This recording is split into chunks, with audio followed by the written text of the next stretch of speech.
Mas dizia eu, quando falamos de serviço de agência, falamos quase exclusivamente de notícias, embora em agência se possa fazer outras coisas. Pode-se fazer entrevista, que em 99,9% das situações, mesmo que seja uma entrevista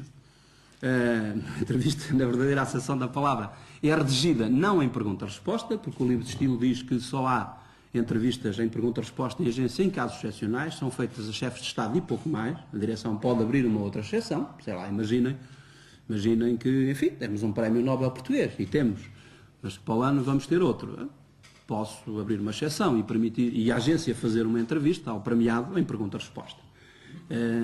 As entrevistas, desculpem dizer-lhes isto, têm uma coisa terrível. Para já, há quem diga que verdadeiramente o que muda são as perguntas, porque as respostas são sempre as mesmas. Isso levar-nos-ia muito longe. De qualquer forma, uma entrevista para ser lida, enfim, e ser rica, e ser interessante para quem lê, tem de... Isto é uma verdade mexida lá para Alice, mas quero dizer-lhes, tem de o entrevistado ser bom e quem faz a entrevista também estar em condições de a fazer para justamente tirar partido da qualidade do interlocutor. Tem que ser bom também. Convém. E havia aqui uma frase de Inês nas paredes da Comissão de Coordenação há 30 anos que dizia: quem sabe inventa, quem não sabe também. Eu costumo dizer que invenções de quem sabe, tudo bem, com invenções de quem não sabe é complicado. Portanto, o serviço da agência é quase exclusivamente notícias e como as notícias são relatos de factos, fontes. Não há notícias em agência sem fontes, a não ser que o jornalista, o redator da agência, seja ele testemunha privilegiada, digamos assim, seja ele testemunha, tenha testemunhado daquilo que narra. Se eu testemunho um acidente ali no cruzamento de Atenas, não preciso ligar à polícia para me contar o acidente, porque eu sei melhor do que a polícia, não é? Mas o jornalista não está, como imaginam, isso depois leva-nos à história da transpiração e da inspiração, a gente estar na hora certa, no lugar certo. É que a gente às vezes sai de manhã e passa por aquele sítio, isso são coisas já metafísicas, não é? E se tivesse passado por outro, perdia a notícia. Portanto, isto para dizer que o trabalho de um jornalista que chega ao fim do dia e diz: o que é que eu fiz hoje? Há de facto aqui um balanço entre a inspiração e a transpiração, que eu nunca sei como é que se resolve. É preciso um bocado de transpiração e a inspiração ajuda e vice-versa. Mas pronto, em 0, não sei quantos por cento, talvez não 0,10, o jornalista é testemunha dos factos que narra, porque nos outros 99,9%, portanto, ele trabalha com fontes. As fontes não são neutras, convém termos isso presente. Quando alguém dá uma informação ao jornalista, por muito esforço de isenção que tenha, conta necessariamente pelos seus olhos, de acordo com conveniências da mais diversa ordem, portanto, pode fazer um esforço ciclópico de dar uma informação o mais bacteriologicamente pura, mas, enfim... provavelmente já lhe contaram, ele pode ter assistido, mas nós temos, eu próprio, nós todos, eu também não, enfim, falei do tal esforço de objetividade, de isenção, de rigor, de imparcialidade, mas enfim, somos homens e mulheres e, portanto, temos as nossas fraquezas, digamos assim, e cometemos erros. Portanto, ter isto presente, que as fontes não são neutras e, portanto, das duas uma. As fontes valem pela autoridade, pela credibilidade que emprestam à informação. Portanto, se eu citar um médico a falar de uma doença, essa informação, como imaginam, eu vou usar uns exemplos caricatos, como compreenderão. Se eu citar um médico para esclarecer a gripe das aves, é incomensuravelmente mais interessante essa informação do que se eu citar um alfaiate, embora em Portugal se use muito, nomeadamente nas televisões, é muito frequente vermos alfaiates a falar de medicina e padeiros a falar de sapataria, portanto, não, é preciso que alguém grite alto e diga umas coisas, nem que sejam várias asneiras juntas. Portanto, a credibilidade, a autoridade, no sentido de saber do que está a falar, é fundamental para o valor intrínseco da informação que se faculta aos clientes da agência. Depois há um problema, também não vamos perder muito tempo com isso, mas quero que tenham presentes que é um problema muito, muito bicudo, que existe sobretudo no jornalismo político e não só, que é o problema das fontes anónimas, que, enfim, que tem, as fontes anónimas dizem assim: olha, isto passou-se assim, assim, mas meu nome não pode aparecer e tal. Os jornalistas condescendem muito com isto, convém dizer, portanto, pactuam muito com isto, deviam frequentemente dizer: oh, meu caro amigo, então, mas se isso é assim, são factos, o senhor não dá a cara, porquê? Mas não.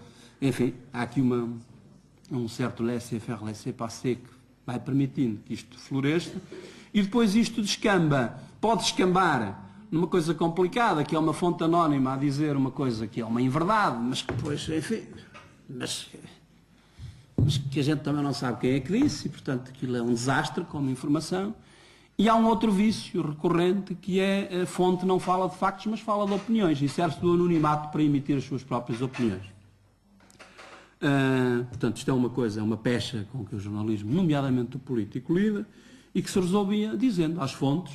Eu não sou fundamentalista de coisa nenhuma, nem ortodoxo de coisa nenhuma, mas acho que se pode fazer uma pedagogiazinha a dizer à fonte, sei lá, então isto passou-se assim, o senhor sabe, ou é porque é testemunha privilegiada, ou porque é porventura o autor, entre aspas, o protagonista, como agora se diz, da situação, porque é que o senhor não, isto tem um pouco a ver com a nossa portuguesa mentalidade, que é um bocadinho a tirar a pedra, esconder a mão, etc. Portanto, os jornalistas, se fizerem aqui uma pedagogia de dizer isto fica muito bem, se o senhor disser que isto se passou assim, eu vou-lhes contar um episódio real, não vou citar o nome, embora não me limbre a pessoa em concreto, mas enfim, está aí no ativo, é um magistrado do Ministério Público, e não quero processos, tenho um julgamento um dia destes, já tive vários processos, vou ser julgado pela primeira vez um dia destes, portanto, vou contornar este. Uma vez esse magistrado estava noutras funções, telefonou-me, e disse-me, olha, Rui Avelar, andava-se à procura de um criminoso e do autor de um crime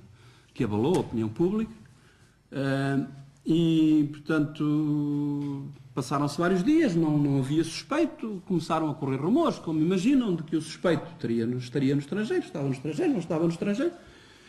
E esse responsável, magistrado, já na altura, embora noutras funções, e hoje também magistrado, telefonou-me e disse, Rui Avelar, era para pedir o favor e tal, se divulgava uma notícia a dizer que, eu agora confesso, já não quero mentir, o episódio vale, independentemente de eu vos garantir categoricamente que este disse isto ou aquilo, das duas uma, ou o senhor disse que fulano estava em Espanha e eu suponho que estava em Portugal, ou o senhor disse que fulano está em Portugal e eu suponho que estava em Espanha, também não interessa. Digamos que ele me disse aquilo que eu desconfiava que fosse o contrário, mas não é relevante. Não é relevante, enfim, perdoem, eu fiz muitas asneiras, espero continuar a fazer algumas, mas pronto, fiz algumas coisas certas. O que é que eu fiz? Fiz uma coisa óbvia disso.